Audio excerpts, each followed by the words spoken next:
Hi there all, Ken here, your Thrifty Apprentice, and in today's video we are going to be doing the second field test for the ShinHan Professional Watercolors, which we unboxed last Water Soluble Wednesday video.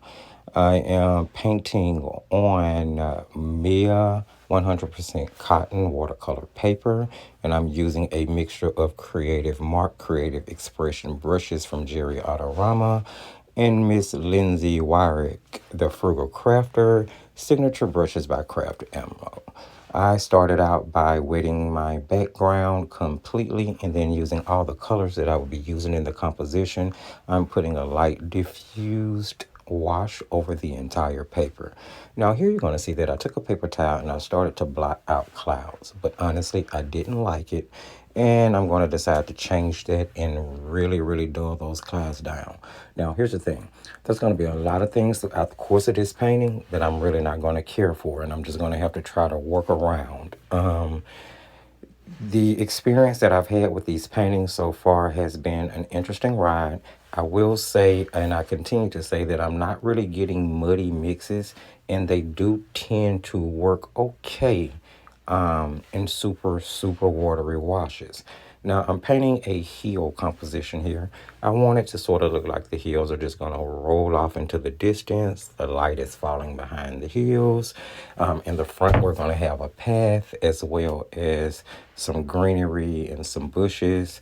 I just really wanted to test mixing the paints on the paper to see whether or not they would give me clean, clear mixtures or whether they would muddy up and dull down the colors. Now, truth of the matter is, this particular paint does have more of a dramatic shift from wet to dry than some of the other paints that I've experienced.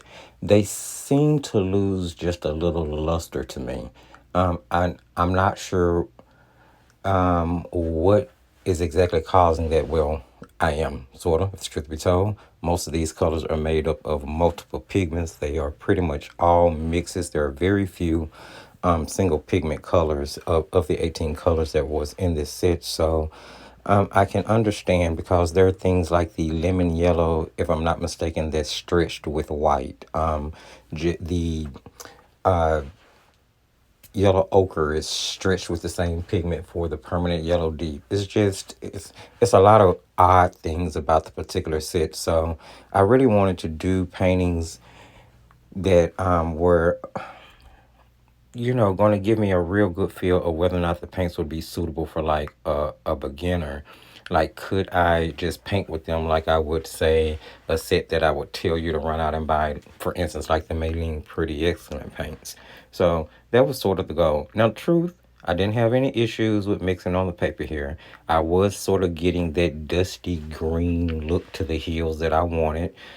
What I saw in my mind as I set out to paint this painting, I was able to eventually pull off, but I did change a lot. For instance, like I told you, I changed the way the clouds were in the sky. The hill that is going to end up being the purple mountain in the background should have been painted here when I was doing, actually before I even started to paint the tree line. The tree line that I painted along the side of the mountain that comes closest to us, you see I took it out and kind of changed the shape of that hill. And I'm going to come back and put that tree line in again later after finishing off the horizon line. Here I am just adding in different shades. Now, the colors that I used throughout this painting were sap green, olive green, burnt sienna, burnt umber, yellow ochre, vermilion. I'm trying to think if I have anything to, ultramarine blue, and cerulean blue. I'm sorry, cobalt blue. Or maybe a mixture of both.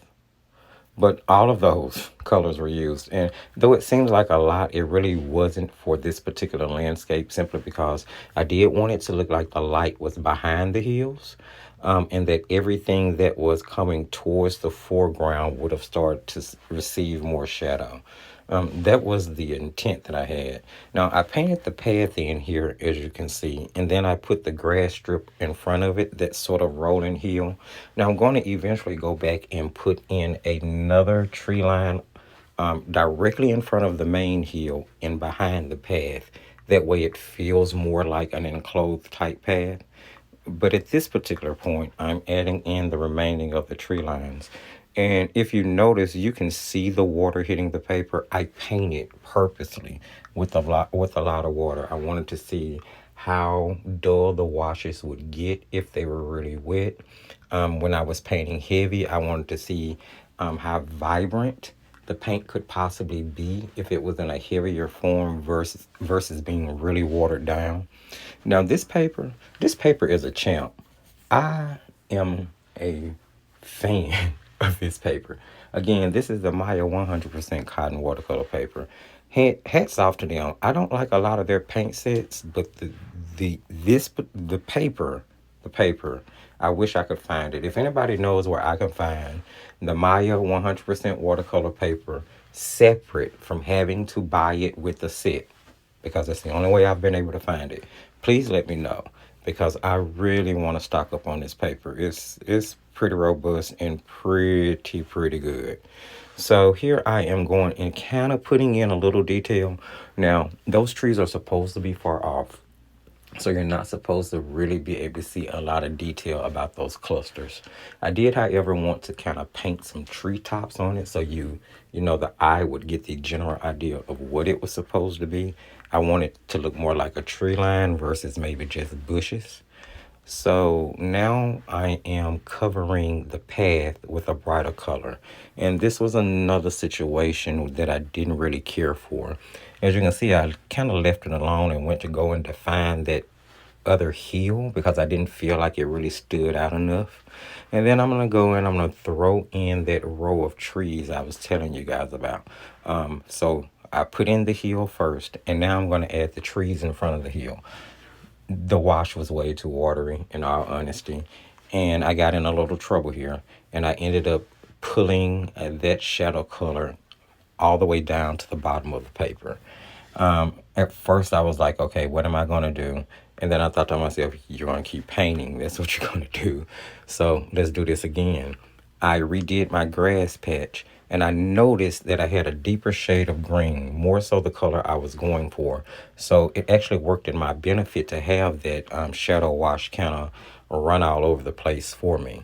So here I'm going to dot in, you know, just kind of sketch in with my paintbrush where I want the tree line to go with a really watery paint, just to, you know, give me a guide. I'm going to scratch in some highlights with a credit card scraper.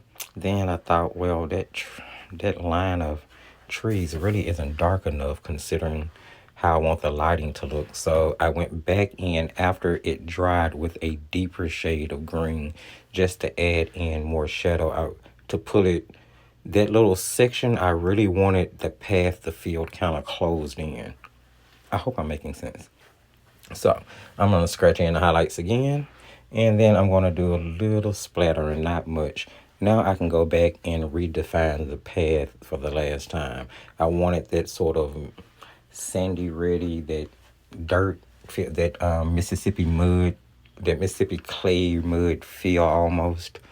And now I'm going to go and paint in the mountain in the background, which I put in with a really light wash of ultramarine blue and violet.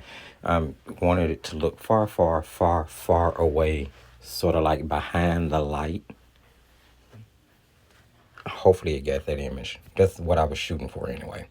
Okay, so now it's time to put in my big tree.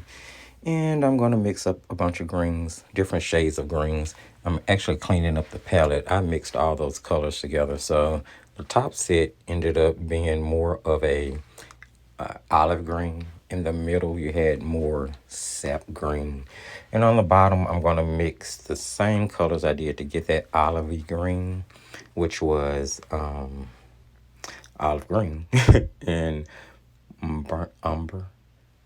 I threw in a little ultramarine. And for the first time in paint set, I'm using the black more than I ever thought I would, because that bottom mixture has black in it as well. And I use black to kind of shade all of my colors throughout this painting, throughout the first demo painting. And I have another painting that I'm actually working on with these paints, continuing to test them. And I'm using the black in that one as well. So it's surprisingly has come in very handy with shading the colors, especially in the green range. So I threw in this pine tree, made it real big. Wanted to add some perspective to the composition and definitely give some distance to everything behind it. So I made sure to bring that tree well above the horizon line. Yeah, and that's what I'm doing. I'm darkening it in here. It wasn't dark enough. It felt almost like it was see-through. It wasn't solid enough. So I gave it time to dry and went back in with a second layer of paint in order to give it more body. Once that is done, I'm actually going to do some splattering to make it look like I have flyaway leaves, like the wind is maybe blowing. And then I'm going to throw some birds in the sky, guys. And that's going to pretty much wrap it up for this particular demo. If you like anything you saw or heard, don't forget to give the video a thumbs up. Go ahead and subscribe, hit that notification bell so you'll be aware when new content comes out. Don't forget to use the comment section. Let me know what you think. Share the video.